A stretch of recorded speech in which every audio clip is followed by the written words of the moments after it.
elastic collision. Write a short note on inelastic collision. What you know about elastic collision?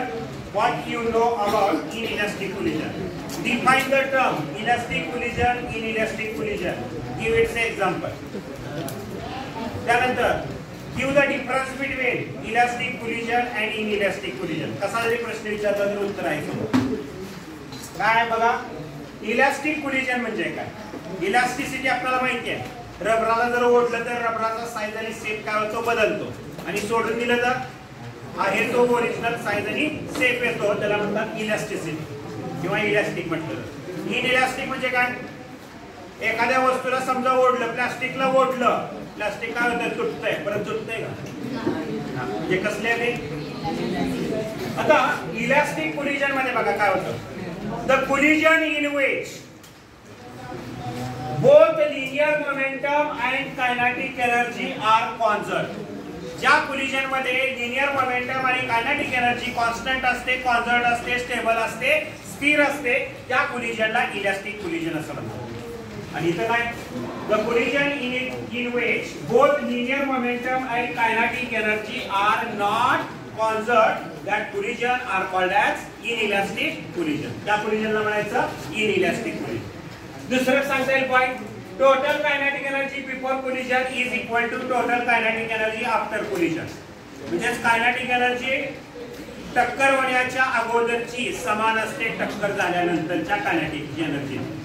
Kinetic energy before collision is equal to kinetic energy after collision. तिथं kinetic energy before collision is not equal to kinetic energy after collision. तीसरा point सांगता येईल, coefficient of restitution is 1 in a elastic collision. that is E ची किंमत किती असते, 1 असते. तर याच्यामध्ये coefficient of restitution is lies between 0 to 1. that is हे कसं वाचणार, E is greater than or equal to 0 or less than or equal to 1. म्हणजे E ची किंमत 0 ते 1 याच्या दरम्यान असते.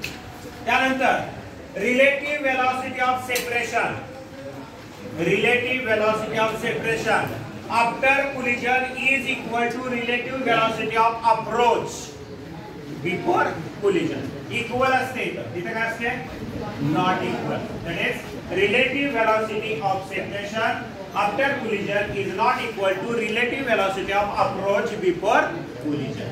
त्यानंतर पाचवा पॉइंट सांगता येईल काय, एका एनर्जीचं दुसऱ्या एनर्जी मध्ये रूपांतर केलं जात नाही. Mechanical energy is not converted into any other form of energy. तर इथे काय होतं, mechanical energy may be converted into other form of energy such as sound light. म्हणजे समजा दोन वाहनाची धडक झाली, दोन वाहनं काय लगेच बाजूला तिकडले तिकड पडतं आणि इकडले इकडे पडतं का, असं वाटतं का? नाही पडत. काय होतं तिथं, एकामेकांनी चपट होतं, ते चपट तुटतंय काय काय. हा बरोबर ना. हे काय कसलं कोलिजन आहे ते, इनइलास्टिक कोलिजन. म्हणजे टक्कर झाल्या त्याचा आवाज यायला लागतो, म्हणजे धूमधीर्ण आवाज काहीतरी येतो, म्हणजे साऊंड येतो. म्हणजे मेकॅनिकल एनर्जीचं रूपांतर कशामध्ये झालं, साऊंड मध्ये झालं. त्याचबरोबर स्पार्किंग होतं, म्हणजे लाईट मध्ये कन्व्हर्जन झालं. म्हणजे mechanical energy is converted into sound or light. त्यानंतर याचं एक्झाम्पल सांगता येईल काय, collision between two glass pair. समजा दोन गोट्या घेतल्या, आपण माहिती आहे राजा राणी खेळायला गोट्या, हा माहितीये का. तर त्या दोन गोट्या घेतल्या, त्या दोन गोट्या टक्कर झाली, काय होतंय, एकमेकाला धडक दिला आणि बाजूला जातो. म्हणजे काय होतंय, कसलं कोलिजन आहे, इलास्टिक. किंवा ball thrown on the wall, भिंतीवर चेंडू आदळला जोरात, तेवढ्याच जोराने माघारी येतो, म्हणजे रिबाउंड बॅक होतो. म्हणजे कोणतं कोलिजन आहे, इलास्टिक. एक्झाम्पल याचं सांगता येईल काय, mud thrown on the wall it sticks. चिखल घेतला आणि भिंतीला मारला, काय होतं, चिटकून बसतो भिंतीला, तर माघार येतो नाही. म्हणजेच काय, इथं चिटकतो. म्हणजे कोलिजन कोणतं आहे. त्यानंतर meteoroid collide on the earth. समजा एखादा तारा निखळला आणि पृथ्वीवर येऊन आदळला, पृथ्वीवरती काय करणार आहे, मोठा आवाज करणार आहे.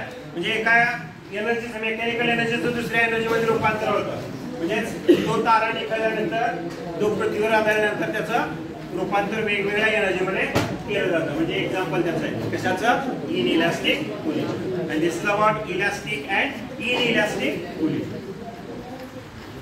बघा काय शंका असतील